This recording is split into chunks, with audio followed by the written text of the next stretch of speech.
दोस्तों, रात का समय था।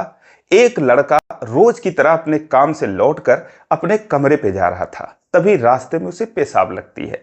वो अपनी बाइक सड़क के किनारे खड़ी कर देता है और सड़क पर खड़ा होकर जैसे अपने पैंट की चेन खोलता है, तभी दोस्तों जस्ट उसके सामने एक लड़की छुपकर बैठी थी। वो खड़ी हो जाती है। जैसे उस लड़की को देखता है दोस्तों, वो हैरान हो जाता है, डर जाता है कि ये कौन है। फिलहाल फौरन वो अपनी चेन बंद कर लेता है और वो लड़की बगैर कुछ बोले, बगैर कुछ कहे वहां से दूसरी तरफ वो चली जाती है। लेकिन अब इसे कुछ मामला संदिग्ध लगता है। वो उस लड़के की तरफ उसके पीछे लग जाता है। लेकिन दोस्तों, अब उसके बाद जो भी कुछ होता है, एक बहुत ही हैरान करने वाली, बहुत ही शानदार कहानी है। आइए जानते हैं पूरी कहानी इस वीडियो में। लेकिन वीडियो में आगे बढ़ने से पहले बस वही रिक्वेस्ट, वीडियो को लाइक कर दीजिए, चैनल को भी सब्सक्राइब कर लीजिए ताकि मेरा हौसला बढ़ता रहे। दोस्तों, ये कहानी है उत्तर प्रदेश के कानपुर शहर की। एक लड़का जिसका नाम राजीव होता है। बात है 2021 की, जब वो सुबह 10 बजे से लेकर शाम को 8 बजे तक कानपुर के एक केमिकल फैक्ट्री में काम करता था और रात को वो लौटकर अपने कमरे पे आ रहा था। 4 किलोमीटर का रास्ता था। तभी दोस्तों उसे पेशाब लग जाती है। वो सड़क के किनारे सोचता है बाइक खड़ी करके यही कर लेता हूँ। लेकिन अब रात को 8:30-9 बज रहे थे। जैसे ही दोस्तों अब वो वहां जाता है करने, वैसे ही वही सड़क से नीचे ही झाड़ियों में एक लड़की छुपकर बैठी थी। वो खड़ी हो जाती है। जैसे खड़ी हो जाती है दोस्तों, इसका पेशाब बंद हो जाता है। फिलहाल ये चैन फौरन खींचता है और उसके बाद वो जो लड़की थी वहां से वो दूसरी तरफ मूव हो जाती है, चल देती है। ये दोस्तों अब उसके पीछे लग जाता है और उसे ये भी नहीं पता कि ये लड़की है या लड़का है, क्या है। रात में सिर्फ साया दिख रहा था। फिलहाल वो डरते डरते उसके पीछे चला जाता है और कहता है, कौन हो तुम, रुको, कहाँ जा रहे हो। फिलहाल जब जाता है उससे बाइक वहीं पर छोड़ देता है और 100 कदम दूर जाने पर वो उसका हाथ पकड़ लेता है। वो हाथ झिटक देती है, कहती, हट जाओ मेरे रास्ते, छोड़ो मेरा हाथ। वो कहता, अरे ये तो लड़की है। और फिर कहता है कि क्या नाम है तुम्हारा और यहाँ पर क्या कर रही हो। वो कहती है, तुमसे क्या मतलब है, मैं कुछ भी करूं, कौन हो तुम। वो कहता है कि अरे कुछ मतलब हो तभी, आखिर तुम क्या कर रही हो, कहाँ जा रही हो। वो कहती है, मरने जा रही हूँ, तुम भी मरोगे। वो कहता है कि क्यों मरने जा रही हो, क्या परेशानी है, क्या नाम है तुम्हारा, तुम्हारे माता पिता का क्या नाम है। तमाम सवाल उससे पूछने लगता है। वो कहती है, तुमसे क्या मतलब है, तुम अपने रास्ते जाओ, और कौन हो तुम, इस तरीके से मेरे पीछे पड़े हो। लेकिन दोस्तों उसका हाथ पकड़ लेता है, कहता, नहीं, तुम बताओ आखिर कहाँ जा रही हो। वो दोस्तों झल्लाने लगती है और रोने लगती है। कहती है कि लोग जीने भी नहीं देते और मरने जाओ तो मरने भी नहीं देते। वो कहता है, क्या बात है आखिर। तभी दोस्तों उसी सड़क के किनारे मुश्किल से 50 मीटर के बगल में ही रेलवे ट्रैक जा रहा था, जिस पर से ट्रेन आने वाली थी। और दोस्तों ऐसा पॉइंट था जहां पर महीने 2 महीने में कोई ना कोई अपनी जान दे ही देता था। तो इसीलिए वो आई हुई थी। वो दोस्तों अब जैसे ट्रेन की आवाज सुनती है, भाग के उधर जाती है। वो जाता फौरन उसको दौड़ के पकड़ लेता है, जकड़ लेता है। वो कहती है, क्यों मुझे परेशान कर रहे हो, मुझे छोड़ दो और अभी मैं शोर मचा दूंगी। वो कहता है कि ठीक है, शोर मचाओ, मैं भी सोचता हूं कि कुछ और लोग आ जाएं, और तुम आखिर क्या परेशान, मैं तुम्हें मरने नहीं दूंगा, क्या बात है। दोस्तों अब ट्रेन जो है चली जाती है, इतने देर में गुजर जाती है। अब वो उसे नोचने लगती है, उसे एक हिसाब से मारने लगती है, झिझोड़ने लगती है। वो कहती है, बताओ क्या परेशानी है तुम्हें। कहता है, चलो मेरे बाइक के पास, वहां पर तुम्हें बताऊंगा, नहीं तो कोई मेरी बाइक ही लेके चला जाएगा। कहती है, मैं नहीं जाऊंगी, जो कहना यहीं पर कहो। अब दोस्तों वो उसे समझाने लगता है। कहता है, देखो, समस्याएं हर किसी के जीवन में आती हैं, प्यार में हर कोई धोखा खाता है, नुकसान हर किसी का होता है, लेकिन जान देना किसी समस्या का समाधान नहीं है। तो इसीलिए तुम बस 10-15 मिनट मेरी बात सुन लो, मेरे साथ रहो। अभी तुम्हारा माइंड जो है, मैं तुम्हारा जो दिमाग है वो शांत हो जाएगा। वो कहती है कि आपकी बहुत बहुत मेहरबानी, लेकिन अब आप यहाँ से चले जाओ, आप आखिर चाहते क्या हो। वो कहता है, मैं चाहता हूं कि तुम अपने घर पे जाओ और ये काम मत करो। वो कहती है, मैं अपने घर पे नहीं जा सकती, मेरा घर ही नहीं है, मेरा कोई नहीं है इस दुनिया में, और एक मरना ही मेरे समस्या का समाधान है, मुझे जीने का कोई हक नहीं है। दोस्तों फिलहाल वो पकड़ लेता, कहता मरने तो मैं तुम्हें दूंगा नहीं। तभी दूसरे तरफ से ट्रेन आती है, वो भी गुजर जाती है। अब दोस्तों वो कहता है ठीक है तुम अपने घर मत चलो, मेरे साथ चलो। वो कहती है मैं क्यों चलूं तुम्हारे साथ? कहता है बस तुम चलो और तुम्हें मैं कल छोड़ दूंगा। अब दोस्तों वो जान जाती है कि मुझे छोड़ेगा नहीं। फिलहाल वो मजबूर होकर, उस लड़की का नाम दोस्तों रेखा होता है, रेखा जो है मजबूर होकर राजू के साथ आती है, उसके बाइक पर बैठती है और फिर वो उसके घर पर आ जाती है। घर क्या, एक कमरा वो किराए पर लेकर रहता था। जब वहां पर आती है तो देखती है वहां पर कोई नहीं। उसे जो है अब संदेह भरी नजरों से देखती है। राजू कहता है घबराओ मत, मुझ पर भरोसा रखो, मैं तुम्हें कुछ नहीं होने दूंगा, तुम्हारे साथ मैं कुछ नहीं करूंगा, सीधा साधा आदमी हूं, चलो अंदर चलो। दोस्तों अंदर जाती है, उसके बाद वो चाय बनाकर उसे पिलाता है और उसके बाद फिर कहता है कि अब बताओ तुम खाना क्या खाओगी? कहती मैं कुछ नहीं खाऊंगी। अभी भी उसका पारा हाई था उसके ऊपर, वो गुस्साई हुई थी। कहता नहीं कुछ तो खाओगी, मैं कुछ बना देता हूँ। अब दोस्तों वो अकेले रहता था, शाम को कुछ भी बनाकर खा लेता था। फिलहाल वो रोटी सब्जी बनाता है और लाकर रेखा के सामने परोस कर रख देता है, लेकिन रेखा खाती नहीं है। कहती मुझे नहीं खाना है। कहता है तुम नहीं खाओगी तो मैं भी नहीं खाऊंगा। कहती है क्या जबरदस्ती है, हर बात में तुम अपनी वाली चलाते हो, और आप जो खा लो मेरे पीछे क्यों पड़े हो, मैं खाऊं या ना खाऊं? फिलहाल वो कहता कोई बात नहीं, नहीं खाओगी तो कौन, मैं सिफारिश ही कहां पर कर रहा हूं भाई, मेरा कहना काम था, मैंने कह दिया। उसके बाद दोस्तों अब वो चारपाई, उसके पास एक ही चारपाई थी। कहता है एक काम करो आप इस पर सो जाओ, और खुद जो है वो चटाई बिछाता है नीचे और एक तकिया लेकर, एक पतला सा कंबल लेकर वहां पर वो सो जाता है। उसके बाद दोस्तों अब जब वो सो जाता है और अपना मुंह जो है वो ढक लेता है कंबल से, और ये जो है चारपाई पर बैठे बैठे उसको निहारती है, उसके बाद लेट जाती है। लेकिन अब रेखा को नींद आती नहीं। वो थोड़ी देर में फिर उठती है और उसके बाद जो ये था राजू था, वो कहता है कि अगर तुम्हें अंधेरे में सोने की आदत है तो तुम लाइट बुझा सकती हो, और फिलहाल वो अपना चेहरा ढक लेता है। लेकिन उसे नींद आती नहीं। फिर वो उठती है और उसके बाद वो जाती है, जो रोटी सब्जी बना के रखा हुआ था राजू उसको निकाल कर लाती है, उसके पास में बैठ जाती है।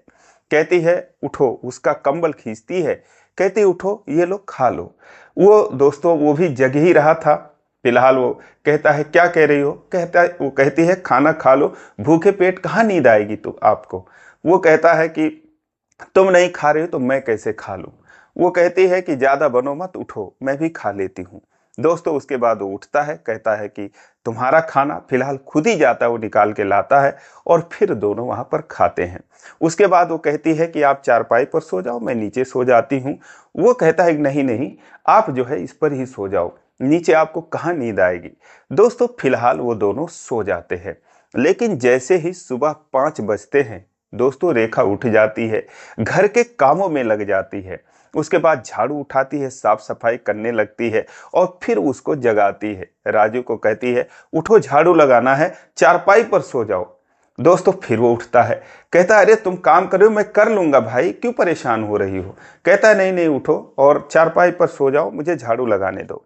दोस्तों फिलहाल वो उठता है और चटाई समेट कर रख देता है। झाड़ू उसके हाथ से छीनने लगता है, लेकिन वो कहती है कि तुम सो जाओ, मुझे अपना काम करने दो। और दोस्तों उसके बाद वो चारपाई पर लेटता है। उसकी 8 बजे उठने की आदत थी और थोड़ी देर में फिर उसको आंख लग जाती है। इधर दोस्तों अब ये सारा साफ सफाई करती है, जितना डब्बा वगैरह उसके घर में था सब कुछ साफ करती है, बर्तन वगैरह साफ करती है, चाय बनाती है और उसके बाद इसको जगाती है। 8 जब बज जाते हैं तो कहती है उठो, कब जाना है ड्यूटी पर? अब राजीव उठता है तो दोस्तों देखता है सब कुछ चकाचक, बर्तन वगैरह धुले हुए। कहती है कि चाय बना रखी हूँ, क्या नाश्ता बना दूं? वो कहता है अरे मैं बना लूंगा यार, इतना सारा तुम मेहनत कर दी। वो कहती है कोई बात नहीं और मैं बना दूंगी, बताओ क्या बनाना है। फिलहाल वो कहता मैं बनाने जा रहा हूँ। सब्जी काटने लगता है, उसके हाथ से ले लेती है और पराठा सब्जी बना देती है। अब दोस्तों वो खाने लगता है। खाते खाते उससे कहता है कि देखो प्यार में हर किसी को धोखा मिलता है, लेकिन इसका मतलब ये नहीं कि तुम अपनी जान दे दो। वो कहती है क्या बक रहे हो, और जो भी मन पे आया जा रहा है कहे जा रहे हो, और कहाँ प्यार वार का कोई चक्कर नहीं है। वो कहता है फिर क्या बात है? कहती है मत ही सुनो, आप जाओ अपनी ड्यूटी, आपको लेट हो रही होगी। फिलहाल दोस्तों वो जो है ड्यूटी जाता है और उससे रिक्वेस्ट करता है कि देखो कोई गलत कदम मत उठाना, जान देने के बारे में बिल्कुल मत सोचना, घर में ही रहना और मैं शाम को जल्दी आ जाऊंगा। उसे 1000 रुपये भी देता है, कहता है कुछ अगर खाने पीने की चीज़ें लानी होंगी तो बाहर से ले आना, और उसके बाद वो चला जाता है। दोस्तों वो तो चला जाता है ड्यूटी, लेकिन इधर जो रेखा होती है वो जो 1000 रुपये उसको दिया था, दोस्तों उन पैसों का वो जाती है और घर के सामान लेकर आ जाती है, जैसे कुछ बर्तन ले आती है, कुछ पावदान वगैरह ले आती है, चद्दर ले आती है, एक राधा कृष्णा की फोटो ले आती है, वो सब लाकर टांग देती है और कमरा एकदम लकालक कर देती है। शाम को दोस्तों वो 6 ही बजे छुट्टी ले लेता है और उसके बाद वहाँ से आते हुए समोसा मोमोस वगैरह तमाम चीज़ें बर्गर वगैरह लेकर वो रेखा के लिए आता है। जब आता है कमरे पर देखता हैरान हो जाता है, दोस्तों सब कुछ कमरा चकाचक बदला हुआ और रेखा जो है नहा धोकर उसका एक लोअर और टी शर्ट पहन रखी थी। वो उसे देखती है तो शर्मा जाती है, दुपट्टा जो है अपना ओढ़े हुए थी। वो कहता है क्या बात है, चलो बहुत अच्छी बात है और तुमने इतना सारा काम कर लिया। वो कहती है, जब बर्तन वगैरह देखता है कुछ नए बर्तन, कहता है इतना सब करने की क्या ज़रूरत है? कहते हैं क्यों, अच्छा नहीं लग रहा है क्या? कहता है बहुत अच्छा लग रहा है। उसके बाद अब सारी चीज़ें निकाल कर खाने के लिए देता है। कहती है कि इतना किस लिए लेकर चले आए हो? वो कहता है कि अब पता नहीं तुम्हें क्या पसंद था, तो इसीलिए मैंने इतनी सारी चीज़ें ले ली, अब जो तुम्हें पसंद हो वो खा लो। कहती है मैं ये सब नहीं खाती हूँ। फिलहाल दोस्तों वो खा लेती है और रात हो ही जाती है थोड़ी देर बाद। उस दिन दोस्तों खाना वगैरह बनाना नहीं था क्योंकि इतनी सारी चीज़ें वो बाहर से ले आया था। खा पी के उसके बाद ये कहता आखिर क्या परेशानी है? दोस्तों उसके बाद जो रेखा थी वो रोने लगती है और उसे अपनी कहानी बताती है। उसके अनुसार दोस्तों रेखा जो है वो बीकॉम फाइनल ईयर की पढ़ाई कर रही थी, तभी दोस्तों उसके माँ की मौत हो जाती है। माँ की जब मौत हो जाती है तो घर में सिर्फ उसके पिता थे। रेखा की उम्र अभी मात्र 21-22 साल की थी और उसकी एक बड़ी बहन थी जिसका नाम सोनाली होता है। सोनाली की शादी हो गई थी। ये बाप बेटी दोनों अकेले रहते हैं।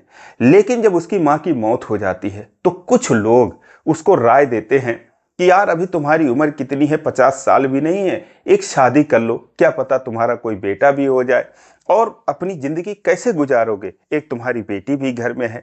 दोस्तों ये बात जो है उसके दिमाग में बैठ जाती है। उसके पिता का नाम सूरज भान होता है।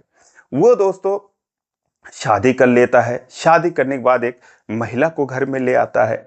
लेकिन दोस्तों अब जो वो महिला को लेके आता है वो बड़ी चालबाज, बहुत ही शातिर निकलती है और एक तो जो रेखा थी उसके प्रति बहुत बुरा व्यवहार करने लगती है। सबसे पहले वो उसकी पढ़ाई छुड़ा देती है, कहती है क्या करेगी पढ़ लिख कर, और दोस्तों उसको कामों में फंसाने के लिए एक दो जानवर भी ले आती है कि इसी में फंसी रहेगी।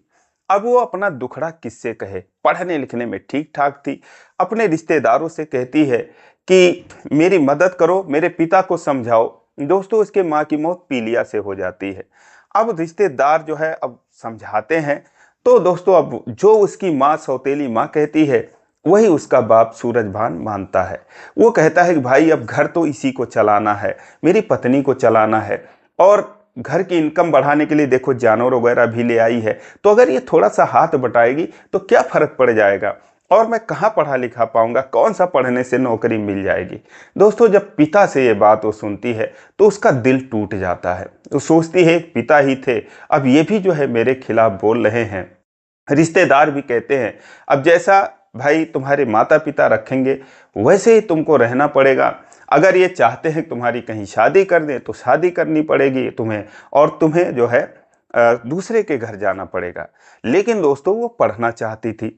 फिलहाल उसकी जो बहन थी सोनाली वो उसके घर चली जाती है। वो अपने घर बुला लेती है कि चल मेरे घर ही रहना और हम ही तुझको पढ़ा देंगे। लेकिन दोस्तों वहां पर भी जाकर मामला उल्टा पड़ जाता है। जो उसका जीजा था दोस्तों उसका आचरण ठीक नहीं था। वो उसके ऊपर गंदी नजर रखने लगता है, उसे छेड़ता छाड़ता है। लेकिन वो अपनी बहन से कुछ कहती नहीं। वो सोचती अगर मैं कुछ कह दूंगी तो ये भी घर बिगड़ जाएगा। फिलहाल वो चुपचाप अपने माँ के घर यानी कि अपने पिता के घर आ जाती है।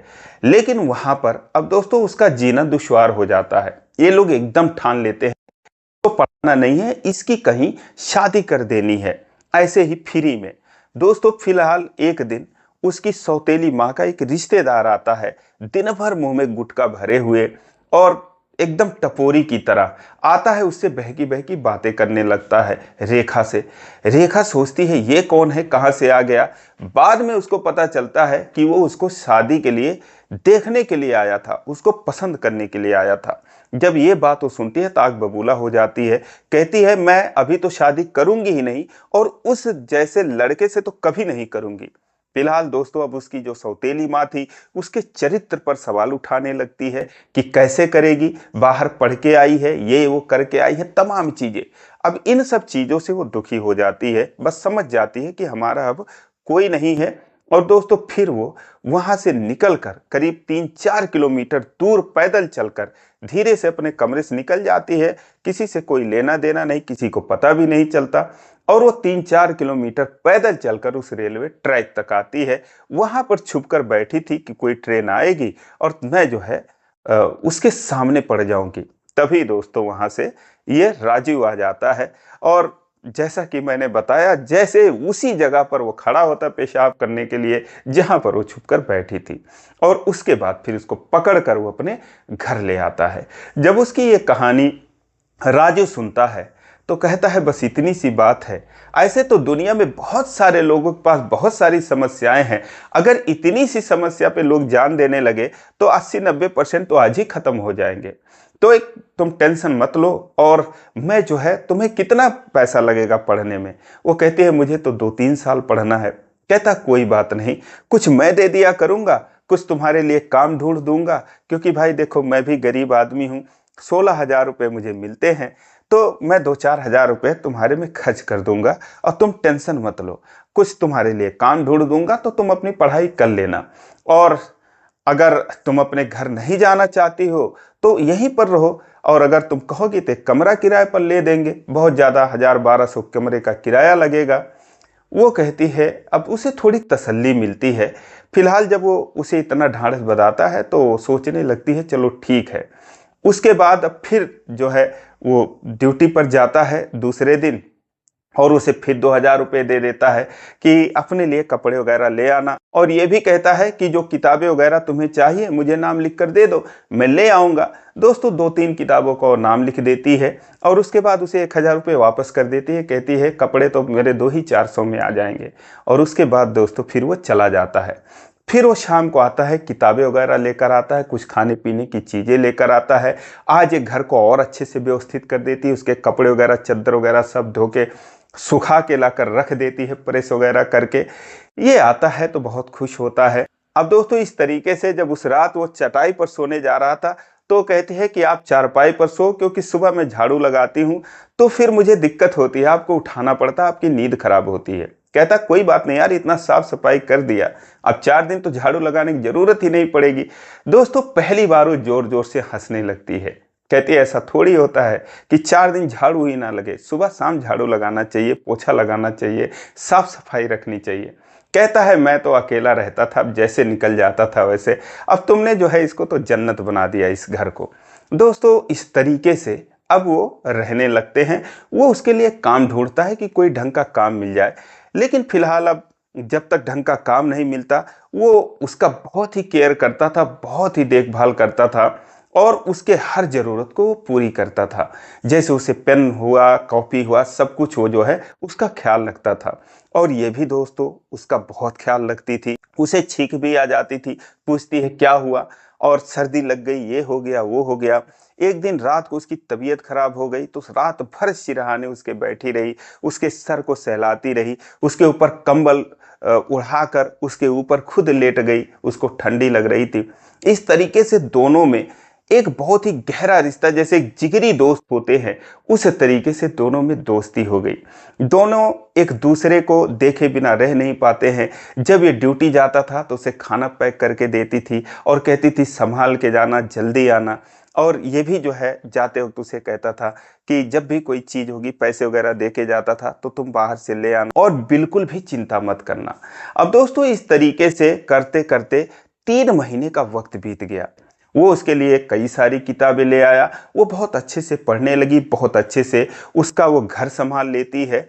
लेकिन दोस्तों इन दोनों में जो दूरियां थी वो वैसी ही थी। दोनों अपने रिश्ते को बिल्कुल पवित्र रखते हैं। अब दोस्तों 3 महीने का वक्त बीत गया। एक दिन उससे रेखा कहती है कि क्या तुम किसी से प्यार नहीं करते क्या? वो हैरान हो जाता है, कहता है ऐसा तुम क्यों पूछ रही हो? कहती है क्योंकि मैं देखती हूँ कि तुम्हारे फ़ोन पर किसी का फ़ोन वगैरह नहीं आता है, तुम किसी से बतियाते नहीं हो, तो क्या सच में किसी से प्यार नहीं करते? वो कहता नहीं, ऐसी कोई नहीं है, और प्यार क्या करना, जब करेंगे तो शादी ही कर लेंगे किसी से। वो कहती है नहीं, कोई तो होगा, कभी पहले कर रहे होगे या फिर ऐसा कुछ। जब घुमा फिरा के वो पूछती है, कहता नहीं ऐसा कोई नहीं है, ज़्यादा नाम लोगी तो पूछोगी तो मैं तुम्हारा नाम ले लूँगा। अब ये सुनते ही वो कहती है झूठ मूठ में क्यों नाम ले लोगे, जब किसी से प्यार करो तब उसका नाम लो। तो वो कहता है तो फिर तुम पूछ ही ऐसे रही हो। दोस्तों फिर वो चुप हो जाती है, लेकिन कुछ देर बाद उससे पूछती है कि क्या सच में तुम मेरा नाम ले लोगे, क्या सच में मुझे कुछ चाहते हो? वो कहता है यार ये छोड़ो ना, तुम्हें पढ़ाई करना है, पढ़ना है, आगे बढ़ना है, तो इन सब में क्या पढ़ना, छोड़ो, जो दिल में बात रहे उसे दिल में ही रहने दो। लेकिन दोस्तों अब ये सारी बातें होती हैं, तभी एक दिन उसके एक मामा थे जो बेंगलोर में रहते थे। वो बेंगलोर से आ जाते हैं कानपुर में। आते हैं तो अपनी बहन के घर आते हैं। बहन के घर आकर देखते हैं, उनका नाम राम प्रकाश होता है। तो पता चलता है कि जो उनकी भांजी है, उसकी सौतेली माँ कहती तुम्हारी भांजी तो भाग गई।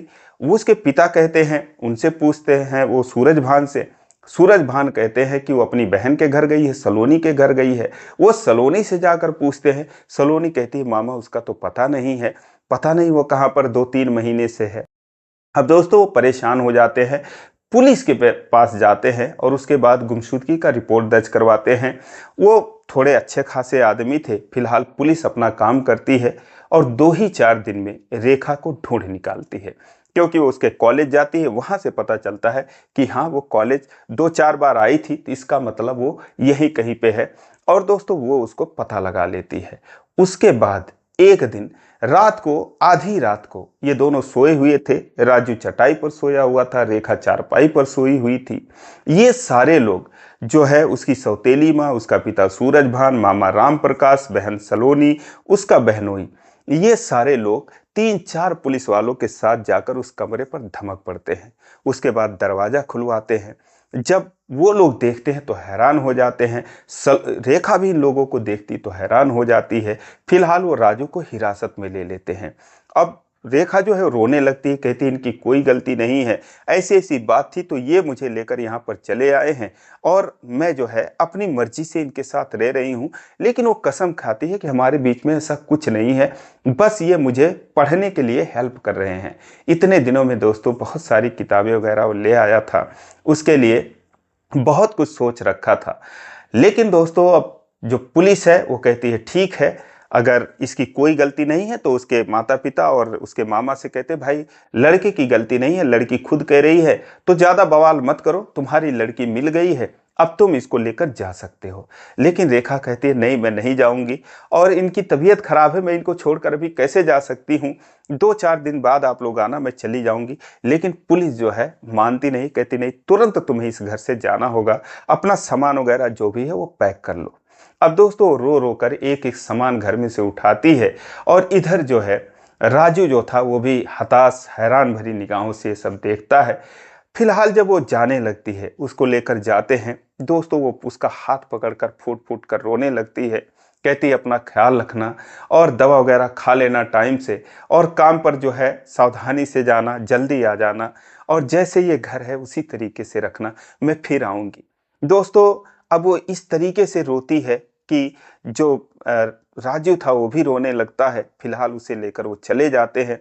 ये धड़ाम से फर्श पर गिर जाता है और जोर जोर से रोने लगता है। उसकी रोने की आवाज़ इनके कानों तक जाती है, लेकिन दोस्तों इनका दिल नहीं पसीजता, और उधर रेखा भी रोती है। फिलहाल वो उसे लेकर चले जाते हैं और वहाँ से फिर उसके मामा जो बंगलौर थे, बंगलौर में लेकर चले जाते हैं। इधर बीकॉम की पढ़ाई तो इसकी कंप्लीट हो ही चुकी थी, वहाँ पर उसका एडमिशन करवा देते हैं। इधर जो है जो राजू था वो दोस्तों अब उसकी यादों में खोया रहता था। उसकी छोटी छोटी निशानियां थीं, घर में पड़ी रहती थी, जिधर भी जाता था उसकी याद आती थी, हमेशा गुमसुम सा रहता था। 2-3 महीने ऐसे बीतते हैं और फिलहाल फिर धीरे धीरे करके सोचता है यार जैसे एक सपना था शायद, और सपने की तरह वो उसे भूलने लगता है, लेकिन वो भूल नहीं पाता है। फिलहाल 2-4 महीने और काम करता है, तभी कंपनी से उसे निकाल दिया जाता है, क्योंकि कंपनी का घाटा हो रहा था, लेबरों की छटनी करती है, तो राजू को भी निकाल देते हैं। राजू जो है अपने घर आ जाता है। कुछ दिन उत्तर प्रदेश के बस्ती जिले का रहने वाला था, तो अपने घर आ जाता है और घर पे कुछ दिन रहता है। लेकिन दोस्तों जब पैसे ना हो तो एक दिन भी काटना मुश्किल हो जाता है। किसी तरीके से 1 साल गांव में काटता है और उसके बाद फिर वो दिल्ली शहर चला जाता है।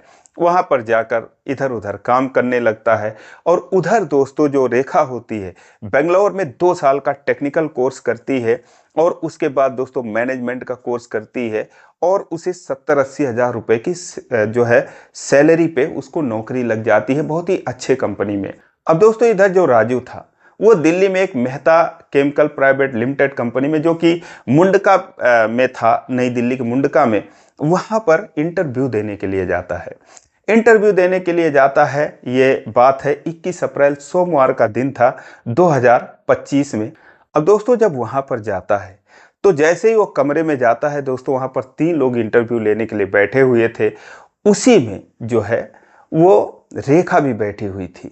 अब जैसे ही दोस्तों वो रेखा को देखता है तो उसके पैरों तले जमीन खिसक जाती है। वो हाथ जोड़ के उनको नमस्ते करता है और हाथ उसका जुड़ा का जुड़ा रह जाता है। और उधर दोस्तों जब रेखा उसको देखती है तो दोस्तों वो झट से खड़ी हो जाती है और चिल्लाते हुए कहती है, अरे आप कहाँ पर थे। दोस्तों कुर्सी को पीछे अपने धकेलती है और रोते चिल्लाते हुए आती है उसके पास, उसको अपने गले से लगा लेती है, कस के लिपट जाती है, रोने लगती है। और इधर जो 2 लोग और बैठे थे वो सोचते हैं ये क्या हो रहा है, ये कौन है। और ये एक कठोर दिल की जो है रेखा थी, कभी किसी को भाव नहीं देती थी, कभी वो इमोशनल नहीं होती थी। ऐसे लगता था जैसे दुनिया ने इसे कितना सताया है, आज ये मोम की तरह कैसे पिघल गई, क्यों रो रही है। वो हैरान, उनके मन में हजारों सवाल। फिलहाल वो भी अपनी कुर्सी छोड़ कर आते हैं और आकर जो है पूछते हैं, उससे पूछते हैं राजू से कि भाई आप कौन हैं। वो कहता है कि साहब मैं एक लेबर हूँ और क्या हूँ। और फिर वो रेखा से पूछते हैं, रेखा क्या बात है आखिर, कौन है ये। कहती है कि ये मेरे सब कुछ है, मेरे भगवान है, मेरी जिंदगी है, इन्होंने मुझे जिंदगी दी। आज अगर मैं इस मुकाम मुकाम पर हूँ तो इनकी वजह से हूँ। फिलहाल दोस्तों वो अलग एक ऑफिस में जाती है और उससे कहती है आप कहाँ चले गए थे, और मैं कितनी बार वहाँ पर गई, 4 बार गई उस कमरे पे, आपका नंबर भी गायब हो गया, क्या हो गया, आप कहाँ थे। तो अपनी सारी कहानी बताता है कि आपके जाने के बाद मैं बहुत परेशान हो गया, लेकिन उसके बाद मुझे 2-4 महीनों बाद काम से भी निकाल दिया गया। मैं अपने गांव चला गया, वहाँ से जब मेरा काम नहीं चला, पैसे पैसे मोहताज हो गया, दिल्ली आ गया। सारी कहानी बताता है। लेकिन आप बताओ, मैं दिन रात ऊपर वाले से यही दुआ कर रहा था कि आप जहाँ भी हों कामयाब हों, और लगता है ऊपर वाले ने मेरी दुआ सुन ली। वो कहती है कि मैं भी दुआ कर रही थी कि ऊपर वाला मुझे आपसे मिला दे, और आज मेरी दुआ कबूल हो गई और आप मुझे मिल गए। वो कहता है सच में, तो आप मुझे ढूंढ रही थी। कहती है क्यों नहीं। कहता है क्यों। वो कहती है क्योंकि मैं आपसे बहुत प्यार करती थी। उससे लिपट जाती है, कहते मैं आपको एक पल के लिए भी नहीं भूल पाई, आपका लोअर टी शर्ट आज भी मेरे पास है। दोस्तों उसके बाद वो रोने लगता है और दोनों एक दूसरे के गले लग जाते हैं। फिर अपने मामा मामी और अन्य रिश्तेदारों से बात करती है, बात क्या करना था उनको अपना फैसला सुनाती है। और दोस्तों उसके बाद 2 ही महीने बाद ये दोनों कोर्ट मैरिज करते हैं, जिसमें राजीव के माता पिता, उसके भाई बहन शामिल होते हैं, और इधर जो है इसके भी रिश्तेदार उसमें शामिल होते हैं। आज दोस्तों ये दोनों बहुत ही खुश हैं, बहुत ही शानदार लाइफ एंजॉय कर रहे हैं। भले ही 80-90 हज़ार उसकी सैलरी है, इसकी 20,000 सैलरी है, लेकिन दोस्तों आज भी जो राजीव है उसके लिए पति परमेश्वर है, और वो भी उसे बहुत प्यार करता है। तो दोस्तों ये कहानी खुद जो है रेखा और राजू ने शेयर करी थी, उनको इसके लिए बहुत बहुत धन्यवाद। दोस्तों ये रही उनकी कहानी। आपको ये कहानी कैसी लगी कमेंट करके जरूर बताएं। इसी प्रकार की कहानियों के लिए इस चैनल को सब्सक्राइब करें। वीडियो को लाइक नहीं किया अभी तक तो लाइक कर दीजिए। फिर मिलेंगे अगले वीडियो में, तब तक के लिए जय हिंद।